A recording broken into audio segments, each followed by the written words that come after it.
UNESCO ini predikat ini harus kita manfaatkan betul-betul sebenarnya. Karena tidak semua daerah itu bisa memperoleh. Apa di Jawa Timur pertama kali ini? Pertama kali ya.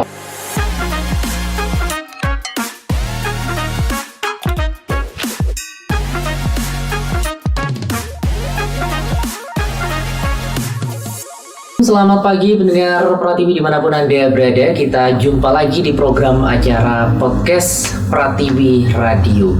Seperti biasa masih bersama saya Andriawan di jam 9 ya, nggak sampai jam 10 ini ya.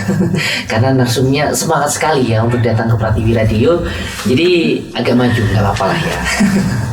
Dan kebetulan pagi ini atau edisi kali ini tanggal 24 Januari 2023 Februari ya. Ini ya. Kita sudah kedatangan narasumber dari PHIG ya. Jadi ini ada dua narasum yang datang, cowok cewek ya. Jadi seru nih ya, ada cowok ada cewek juga. Pagi ini tema kita tentang perkembangan Ijen Geopark. Nah, bagi Anda yang nggak tahu nih apa sih Ijen Geopark, kita coba langsung tanya dan sapa dulu. Ada Mbak Tantri dan juga Mas Wahid ya? Ya. Oke, selamat pagi. Selamat pagi. Selamat pagi. Aduh. Ini ada Mbak Tantri sama Mas Wahid ya. Tadi berangkat jam berapa sih, Mbak? Kan kalau di jam kantor kita jam 7, Mas. Jam 7 ya. Kita ada apel. Kalau kesini jam 7 belum ada orang. Belum ada orang kayaknya. Tapi alhamdulillah, gimana kabarnya Mbak Tantri sama Mas Wahid? Alhamdulillah baik, sehat. Baik ya. Jadi Mbak Tantri ini teman penyiar adalah ketua PHIG ya. Kemudian Mas Wahid ini selaku tenaga ahli pendidikan masyarakat dan budaya. Nah, mungkin ke Mbak Tantri dulu. Ini apa sih Mbak Ijen Geopark? Pasti kan semuanya nggak semua tahu. Iya benar.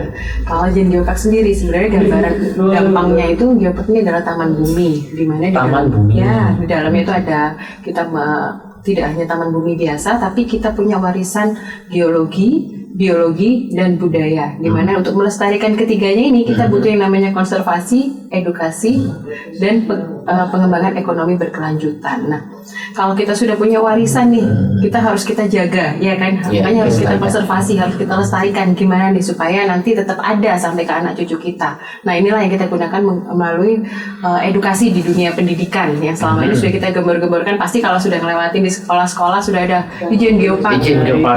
Nah, begitu.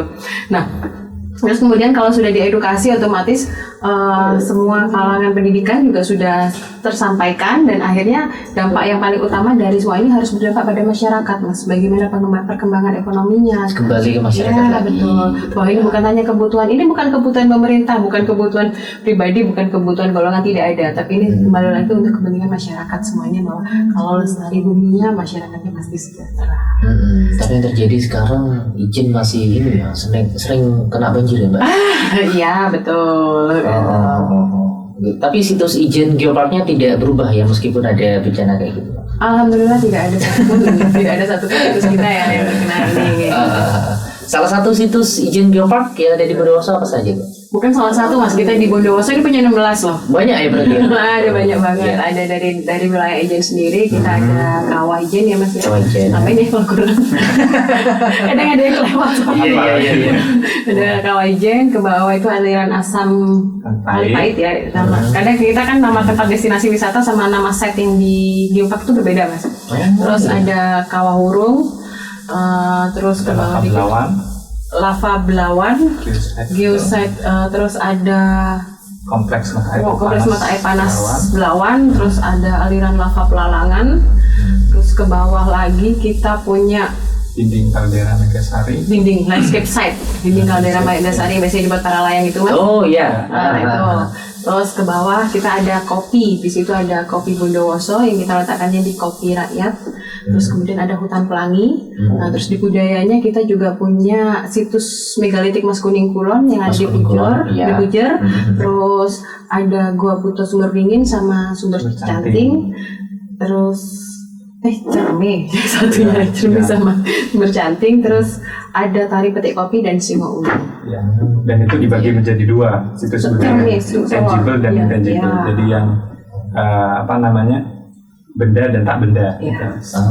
Gitu ya. Yang benda itu kan seperti gua foto yang tadi itu. Terus yang tak benda seperti berupa tarian. Gitu. Nah ini pertanyaan langsung muncul nih kalau dari Andri nih Mbak. Misal ada destinasi wisata di Bondowoso, ini pengen masuk izin geopark, apa ada kriteria sendiri Mbak? Kok harus kayak gitu? Ada dong Mas, jadi tidak seluruh destinasi wisata bisa masuk kan di kita. Kenapa otomatis karena di kami itu tidak seluruh site itu, yaitu kan harus keterkaitan dengan tentang kaldera izin purba. Nanti mungkin Mas Wahid bisa menjelaskan bagaimana kenapa kok kita harus berkaitan dengan kaldera izin purba. Tapi yang jelas kalau di kami situs itu bisa menjadi salah satu site di geopark itu harus memiliki pembeda yang utamanya ada kajian ilmiahnya, terus ada pembedanya, dan nantinya baru KMGI ya yang menentukan terakhir ini layak tidak masuk di site-nya geopark. Maksudnya istilahnya masih di apa ya, ditinjau dulu gitu ya, wisatanya diteliti dulu gitu ya. Keterkaitannya gimana? Monggo Mas Wahid mungkin bisa nambahin Mas.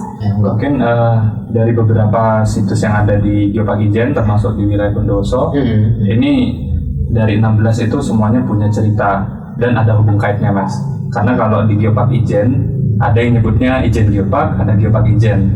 Sebenarnya itu teman-teman karena ada bahasa Inggrisnya kan ya, Ijen Geopark. Geopark itu kan taman bumi tadi, ditambahi Ijen karena yang punya magnet yang cukup besar dan sudah terkenal nasional bahkan juga mancanegara. Ijen sebagai nama yang populer untuk kita ambil, dan juga punya kekayaan alam di sana ya.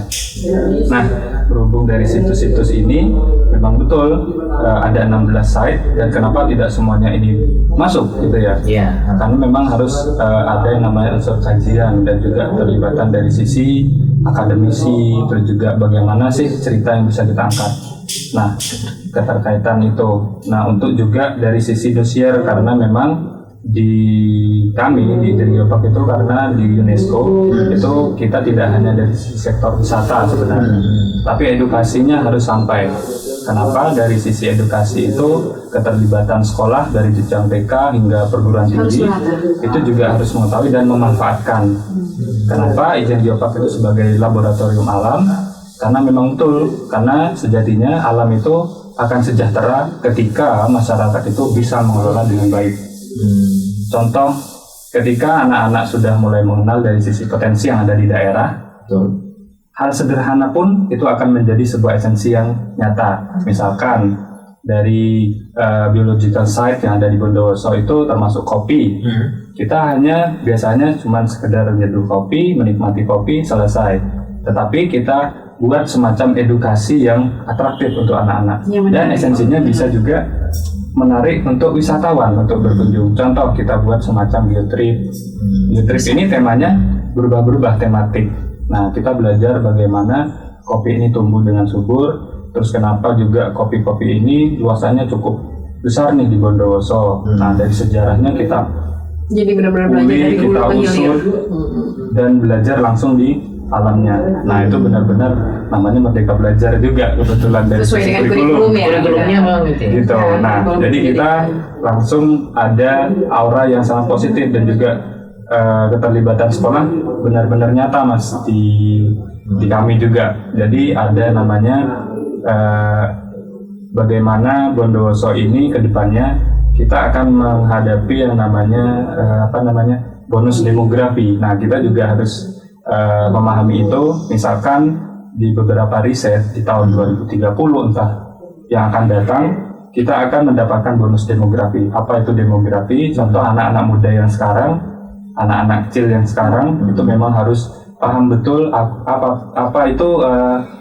kekayaan yang ada di Bondowoso misalkan. Nah, mulai sekarang kita sudah mulai berikan itu dengan cara yang atraktif, edukatif, dan juga mereka agar tertarik. Semakin mereka cinta akan potensinya, terus hal-hal yang sederhana mereka lakukan, nanti kelak itulah bonus yang akan kita dapat. Karena Geopark Ijen itu yang paling penting adalah sustainable-nya, berkelanjutannya. Tidak boleh seperti di sini ya, bukan event sih. Bisa jadi kami ini akan digantikan oleh generasi yang lebih muda lagi, yang lebih potensial, yang lebih atraktif, inovatif gitu. Karena alam itu akan terus berjalan, manusia juga akan terus berjalan seperti itu. Kita harus menyadari itu. Nah, ini berarti sudah masuk ke sekolah-sekolah juga berarti? Sudah dari 2021. Apa ya itu sosialisasi kayak gitu berarti? Berawal dari sosialisasi. Sosialisasi. Awalnya sih kita sosialisasi. Kalau yang dilakukan di Bondowoso ini sudah merata Mas. Dalam artian pertama kita lakukan pada guru. Kebetulan kita dengan dinas pendidikan terlebih dahulu pada guru dan kepala sekolah berprestasi. Baru kemudian beliau lah yang menelurkan menjadi duta Geopark di sekolah-sekolah. Nah, di sekolah-sekolah pun juga sekolah-sekolah sudah punya yang namanya duta Geopark dan pojok corner. Ya. Ada corner Geoparknya ya. Nah, mungkin penjelasan dari kontribusi sekolah itu benar tadi ada duta Geopark, terus Geopark corner. Dan sudah masuk di kurikulum. Jadi duta izin Geopark itu di semua sekolah memang sudah semangat sekali gitu. Termasuk mereka sudah terlibat dari sisi edukasinya. Dari beberapa sekolah-sekolah itu punya Geopark corner atau pojok izin Geopark atau pojok Geopark di taman buminya. Jadi sekalipun anak-anak itu belum pernah ke situs yang ada di lokasi aslinya, mereka cukup belajar di sekolah dengan Geopark cornernya. Kalau memang ada kesempatan untuk hadir langsung ke beberapa situs, itu bisa belajar dengan kami dan juga bisa kita dampingi. Nah, jadi ada hal-hal yang bisa kita manfaatkan dari sekolah dan dimulai dari sejak dini. Karena yang namanya anak-anak itu kalau nggak dibuat semacam habit atau kebiasaan, itu juga tidak akan nempel ke anak-anak. Jadi ibarat kita mulai dari sejak dini, tapi sesuai dengan tupoksi atau sesuai dengan level atau jenjang mereka. Misalkan TK dengan konsep yang ibu TK lakukan, bermain dan belajar seperti itu. SD sampai perguruan tinggi itu bisa dimanfaatkan. Misalkan di perguruan tinggi digunakan untuk riset misalnya. Pembahasan tentang analisis dan juga skripsi misalkan, bahas tentang beberapa kajian. Itu juga sangat bermanfaat untuk kami dari sisi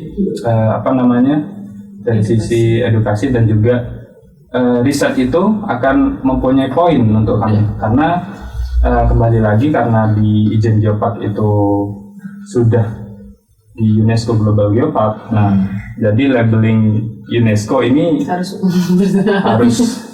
ibarat sisi posisi kita juga besar, tanggung jawab besar, dan juga bagaimana label ini akan terus ada. Karena per 4 tahun itu juga ada istilahnya revalidasi atau dinilai ulang.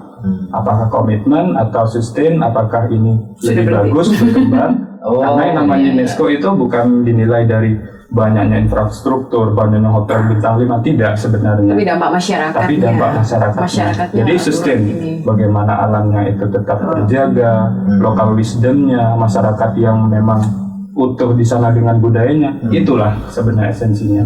Dan itu yang kita olah untuk jadi objek edukasi dan juga dari sisi wisatanya juga ada. Jadi hubung kait semua. Nah, kalau bicara tadi yang Mas nyinggung tentang bencana alam gitu ya, yang diizin kemarin. Memang yang di tahun 2020 itu juga terjadi ya. Iya, kebetulan itu saya ingat di bulan Januari. Awal tahun. Karena memang dari intensitas hujan memang yang cukup besar itu juga. Mungkin dari edukasi masyarakat, mungkin juga untuk mitigasi bencananya. Karena memang di kami di Geopark itu memang semua sektor kita akan sentuh itu, tidak hanya di wisata, edukasi di pendidikan, bahkan di UMKM, misalkan dinas koperasi, diskoprindak dan lain-lain. Tapi dari sisi mitigasi bencana, misalkan BPBD itu bisa kita kolaborasi bersama, misalkan karena edukasi yang pas itu memang dari teman-teman itu mitigasi bencana. Jadi edukasinya kita libatkan, misalnya ya kita ibarat mitigasi apa nih, jadi anak-anak sekolah sudah mulai paham bagaimana dampak bencana, terus misalkan hal-hal yang bisa kita hindari seperti itu. Anggota PHIG ada berapa Mbak? Ada 10 di kami ada. Sama ketua? Ya, ketua, sekretaris, tim ahlinya kita ada 3. Ada tim ahli geo, bio, ini budaya dan pendidikan masyarakat. Juga ada tenaga ahli pemberdayaan ekonomi. Terus di sisanya kita ada di sekretariat, Mas. Iya. Ini pengen tahu juga nih, kira-kira apa sih tiap hari yang dilakukan oleh PHIJ ini? Kegiatan apa saja? Gitu Kalau kan? kegiatan gini, Mas, Gimana? di kami kan sebenarnya programnya dari Ijen Geopark tadi sudah disampaikan sama Mas Wahid. Kita ini sekarang sudah UGG nih, gitu. Karena Iya. sudah UNESCO Global Geopark. Kita ngapain aja di kami punya program kerja, Mas. Iya, apa Tiap itu? hari juga itu yang kita lakukan. Yang pertama kita ada program kerja yang masih terus berlanjut, itu ada Ijen Geopark Week yang dilakukan 1 bulan sekali. 1 bulan sekali. Yang biasanya bersamaan dengan Car Free Day, kita melibatkan dunia pendidikan, pegiat budaya, komunitas apapun kita libatkan yang mengisi acara sambil kita bersosialisasi juga bagaimana sih Ijen Geopark ini.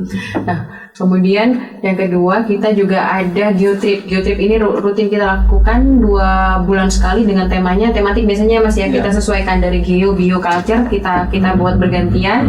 Misalkan kayak kemarin tentang bioset ya Mas ya, kemarin bioset kopi. Kopi ya berarti? Ya, kemarin kopi kita belajar dari hulu ke hilir, dari gimana sejarah kopi awalnya masuk ke Bondowoso sampai belajar varietasnya di kebun kopi, terus juga sampai ke produksinya bagaimana. Nah, next di ke depan ini malah justru culture ya Mas ya, kita akan belajar bagaimana keterkaitan. Nah, dari arah Pakisan, Mas Kuning sampai ke arah PIM Gerujukan. Nanti kita akan belajar bagaimana sih kenapa kok bisa ada megalitik di sini. Nah, seperti itu yang akan kita angkat temanya.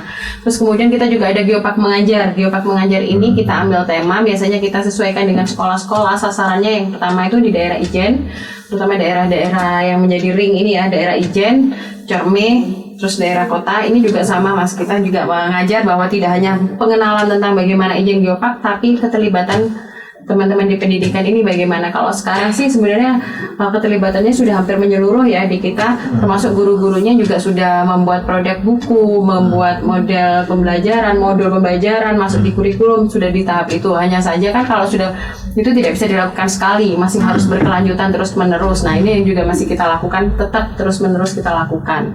Nah, sisanya sih sama sih ya, masih sama. Nah, di setiap kegiatan kita juga kita laporkan secara progres, tidak karena di kita Mas, jujur konsep yang kita lakukan adalah pentahelik. Kita tidak bekerja sendirian. Kita bukan hanya berarti kita berada di dinas pariwisata saja, tapi kita terkait di tim teknisnya itu ada 16 OPD yang tergabung di kita.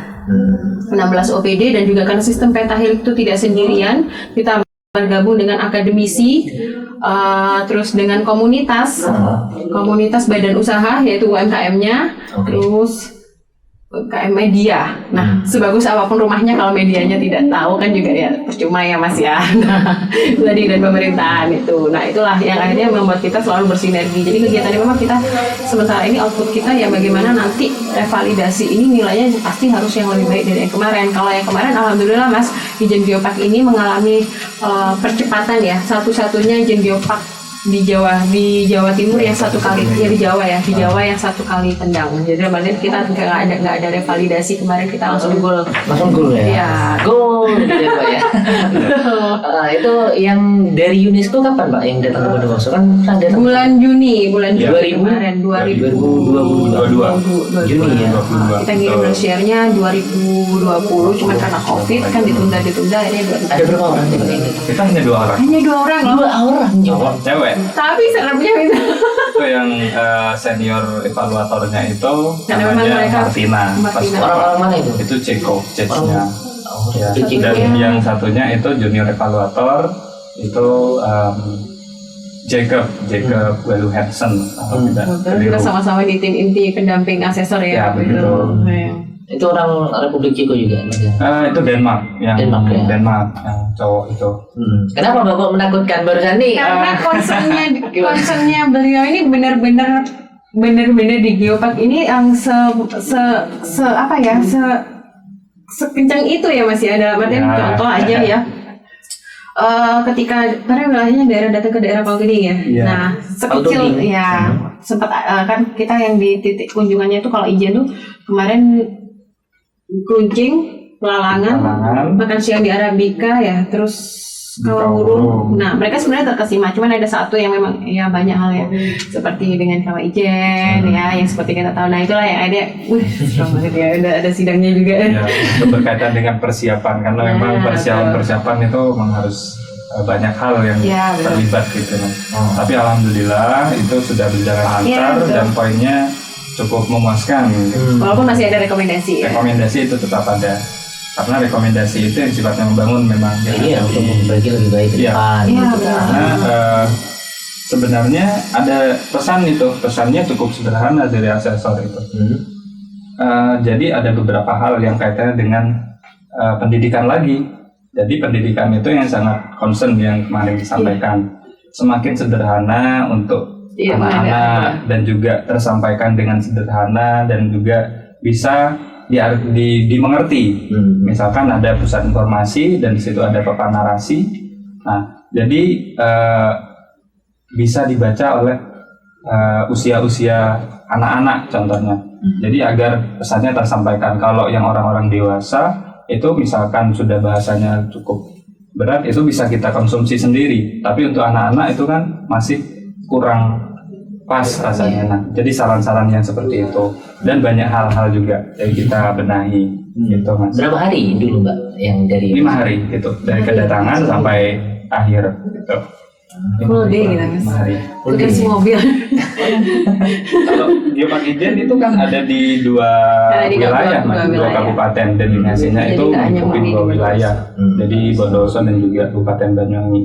Jadi sistemnya itu kita kolaborasi, istilahnya kita membangun bersama. Kalau kita bersama ya. Ya karena kita nggak boleh berbunyi kabupaten A, kabupaten B. Kalau sudah Geopark Ijen, nggak peduli itu Bondowoso, nggak peduli itu Banyuwangi, ya udah kita Ya, kemarin kan di yang situ. rame itu kan katanya rebutan sama Banyuwangi. Jadi kita baik-baik aja sembunyi. Lebih aja padahal. Baik-baik aja. kalau Geopark Ijen aman Mas. Aman, Mas. Itu kan kita nggak tahu itu apa. Karena kan kita juga di bawah provinsi Mas. Jadi Geopark ini tidak berbunyi kabupaten A, kabupaten B, tapi kita juga ada di bawah provinsi. Jadi bareng-bareng nih Mbak. Bareng. Ngelolanya Justru bareng. kalau itu sampai jadi permasalahan antara wilayah dan itu nggak selesai-selesai, kemungkinan itu akan menjadi temuan misalkan dari UNESCO, karena memang komitmennya yang dicari, komitmen dari regulasi pemerintahnya dan juga komitmen keterlibatan masyarakatnya. Misalkan hanya masalah perbatasan itu menjadi masalah, kita nggak akan memperoleh predikat UNESCO Global Geopark gitu kan. Nggak semudah itu goalnya. Nggak semudah Nggak semudah itu Mas, Karena dari 2020. Betul. Kalau UNESCO itu nggak mikiri kita punya konflik, kita mikiri apa namanya MOU dengan siapa, yang penting Masyarakatmu terdampak nggak? sudah mendapatkan Iya, manfaatnya atau manfaatnya. tidak. Terus mereka bekerja dengan yang layak atau tidak, mereka bangkit ekonominya atau tidak. Nah, seperti itu yang mereka tahu. Sedangkan yang bekerja itu kami sebenarnya. Jadi UNESCO apa itu cuma datang untuk memvalidasi apakah betul Sesuai dengan yang kita sesuai tulis. yang sudah dikirim, sesuai yang sudah ditulis. Jadi seperti itu. Jadi komitmen ada di kami. Tapi sebenarnya kembali lagi UNESCO ini, predikat ini harus kita manfaatkan betul-betul sebenarnya. Karena tidak semua daerah itu bisa memperoleh. Apa di Jawa Timur pertama kali ini? Mbak? Pertama kali Pertama kali ya. Jadi kan memang tahapannya itu kita nggak bisa langsung ngajuin ke internasional Mas. Nah kita harus ngajukan dulu ke nasional. nasional dulu. Ya ke nasional aja. Sebenarnya teman-teman Geopark lain juga masih banyak ya. Iya. Geopark lain dari menuju ke nasional saja sebenarnya masih banyak kendala Mas. Makanya kan per tahun untuk supaya bisa menjadi UGG itu sebenarnya di Indonesia itu dapat tiket gitu. Cuman kan di tahun ini ya karena beberapa hal banyak yang masih tidak. Ini ada yang tanya nih barusan ya lewat WA. Ini Mbak, saya mau tanya nih sama Mas sama Mbaknya, anggaran untuk program yang di jalan itu dari mana Bu? Anggaran kayak aku ditakutnya anggaran mana? Mana ini? Oke, tak jawab. Oke, kalau yang salah. Lebih ke infrastrukturnya mungkin ini ya. Mau menuju ke tempat wisatanya mungkin. Jadi begini. Bagaimana? Yang namanya pengembangan geopark itu tidak hanya berbicara soal infrastruktur dan juga soal anggaran yang memang ramai di media. Sebenarnya bukan karena saya menjawab sih. Iya. Oke, tapi saya kasih gambaran saja bahwa memang kalau disampaikan bahwa anggaran, kalau untuk anggaran keseharian memang kita melekat di Dinas Pariwisata, maksudnya untuk operasional teman-teman di PHIG. Tetapi untuk pengembangannya keseluruhan itu kan kita tadi sudah saya sampaikan ada tim teknis di 16 OPD, otomatis sesuai dengan program kerja kita kebutuhannya kita sesuaikan. Misalkan dengan program kerja ini kita sampaikan dengan dinas pendidikan, atau kita butuh infrastruktur kita sampaikan ke BSBK, rekomendasi dari kita, atau keterkaitan dengan pertanian atau lahan di kopi kita sampaikan dengan Disperta. Begitu juga dengan yang lain, kita ada 16 OPD yang terkait, Mas. Jadi nggak mungkin kan satu dinas saja yang tiba-tiba menerima anggaran begitu saja, begitu kan seperti yang ramai di luar, sebenarnya tidak. Tapi karena itu tadi semuanya itu terlibat 16 OPD itu, nah itulah yang Pertanyaannya langsung ditodong ini.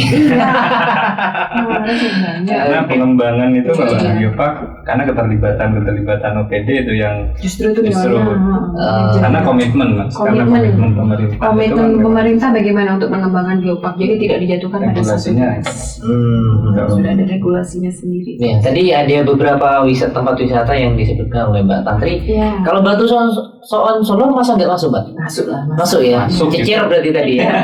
Cecer berarti ya. Itu geosite kita. Malah sekarang hari ini tuh teman-teman lagi ambil sampling batuan geologi di sana. Ambil sampling nggak? Iya. Kalau kita bicara tentang Batu Soon Solo, berarti kita ke sana melihat apa? Melihat batu ya. Jadi kalau kita melihat batu, berarti kita harus tahu batuan apa di sana, apa yang bisa kita bahas dan juga bisa kayak gitu bentuknya gitu ya. Semakin kita memahami dari sisi kegeologiannya, banyak hal yang bisa kita ambil contoh. Kalau di Geopark Ijen itu kita akan bahas tentang struktur batuan dan juga bagaimana Pulau Jawa ini terbentuk. Itu semakin jauh, semakin mendalam, terus adanya budaya, karena hal itu yang akan Iya betul. Karena di sana kan ada hal-hal yang sifatnya mitologi. Kalau di Solor, kenapa batunya besar-besar gitu. Ada yang bilang ini bantuan makhluk halus gitu kan ya. Karena mitologi itu yang ada di masyarakat itu tetap lestari. Dan juga dari sisi riset itu juga harus ada. Karena kajian-kajian itu yang bisa kita ambil dan juga bisa kita sampaikan gitu, Mas. Katanya Mbak Tantri ini ahli sejarah ya. Oh iya, sejarah. Jangan-jangan alasannya beliau masuk Ijen Geopark gara-gara ini. Iya sebenarnya iya Mas. Sebenarnya waktu itu kalau flashback ya, waktu itu masih mengajar Mas di Jember. Terus kemudian karena memang selama saya mengajar itu hampir mulai 2008 tuh riset saya selalu berkaitan dengan batuan di Bondowoso. Itulah yang akhirnya beberapa teman di ini yang merekomendasikan saya untuk masuk di Geopark. Ini awalnya itu, Mas. Bener kan? Iya. Emang sudah ngumeknya batu ya dari 2008.